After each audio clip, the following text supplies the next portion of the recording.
magaalada muqdisho dadka waaweyn ee aan horey fursad ugu helin noocyada kala duwan ee waxbarashada ayaa hadda waxay qaarkood bilaabeen inay tagaan iskuulo waxbarasho dadka waaweyn ah.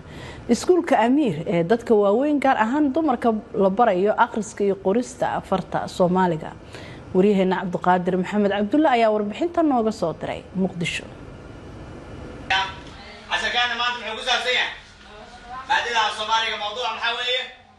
waxa ay dhax fadhida fasal ay soo qaadireen haween waaweyn ah kuwaas oo hadda raba inay bartaan akhriska iyo qoraalka afka Soomaaliga. Da'deedu waa 60 sano jir oo qaadan kari weyda in fariinta u soo dhacdo ay la raadiso qof u akhriya mar walbana loo baaro magac ay rabto inay ka waqato mobile yar oo faraqa ugu jiray.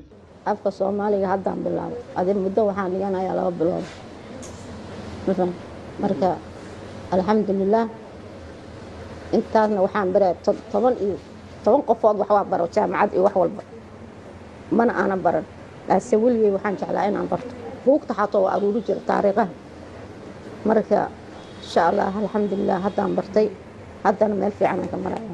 hadda waxay soo qaadirtaa fasal ay joogaan haween qaba mid lamid ah daruufaha ay u qaadata qalinka iyo buugga ee barashada akhriska iyo qoraalka afka Soomaaliga ee iskuulka Amiir. waa arday cusub oo bishii labaad ku jirta barashada afka Soomaaliga.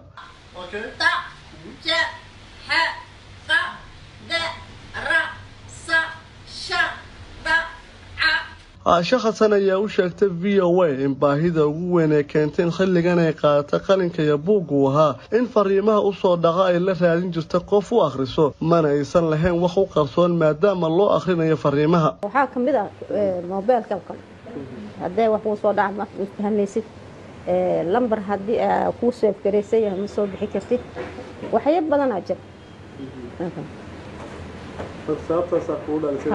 dadaalka oo horseeda guusha ayaa ka dhigan in xilligan ay isku aragtay 15 sano jir firfircoon galaaska iyadu u soo hormarto. Allah hamad iyo waxa had inaa weyn haba ma moodo inaa hadda 15 sano jira ma moodo marka waaba soo dheelmana anoo waqtigii macalinku imaanaa aan horar marka inaa wax fahmo ee wax bartaan jecla hadda ma xafaanto ma sharax wax fiican fahmo waa ujeedaa sharaxaadaan bixinayo.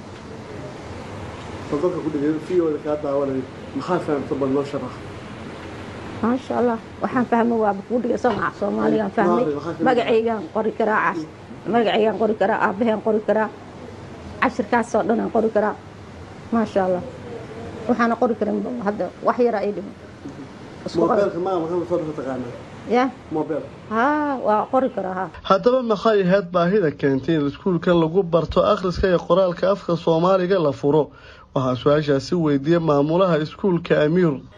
waxa ugu dhaliyay waxa ugu weyn waxa weeye aniga waxaan ahay macallin bartay maadadan af Soomaaliga takhasus leh una bartay ama jaamacad ugu soo baxay mar walbana qofka takhasuska ama waxaan yaqaan ayaa baahida bulshada u leeyahay dareemi kara. markaan daraaseeyay aan arkay bulshadana Soomaaliyeed marxalad ay ku sugan yihiin oo kamid ah barashada af Soomaaliga sigaa waliba dadka guriyaha jooga ay u bad yihiin haweenka sidoo kale ragga qaar kamid ah maadadan dadka muuqay ka wada sameeyeen mooyee dadka badankooda waxna ma qoraan waxna ma akhriyaan. markii aan daraaseeyay marxaladaas oo aan arkay baahi badan oo bulshada ay qabaan arkay ayaan ku dhiirinaa sameeyay madrasadan si dadka ay u bartaan maadada loo yaqaan akhriska iyo qoraalka waxna ay u qoraan waxna u akhriyaan. macalinka waxbaraha haweenkan ayaa sheegay in dadkan aysan lahayn sir u qarsoon maadaama fariimaha iyo dirsashada lacagaha mobilka ay migan uga ahaayeen dadyow kale. waxay ka cabanayaan ugu weyn wax kamid ah qofka mar hadii waxna u qori karo waxna uusan akhri karin inuu sir qarsan karin in maanta hadii xataa uu lama ifan ilaahay ma qadare uusan tilmaami karin meesha uu joogo in qofka uusan waxba akhri karin in telefoonka lacagta ugu jirta uusan ogaan karin xataa mararka qaar in xataa la dhici karo in message uusan diri karin in qofka soo wac xataa uusan hebel ay soo wac uusan oran karin in qof telefoonka ugu jiro uusan baarakan caqabadaha dabcan qof kasta oo aan waxba qori karin waxna akhri karin oo dareemayo way badan yihiin laakiin waxyaabaha la ii sheegay oo aad ugu damqanaya waxaas kamid ah. intaan ku sugnaa fasalka waxaan arkay 20 haween ah oo ii sheegay in xilligan ay garwaaqsadeen inay soo qaadiraan goobaha waxbarashada dhabaha guushuna uu yahay bilow. Cabdiqaadir Okay qubanaha VOA Muqdisho. maxkamadda sare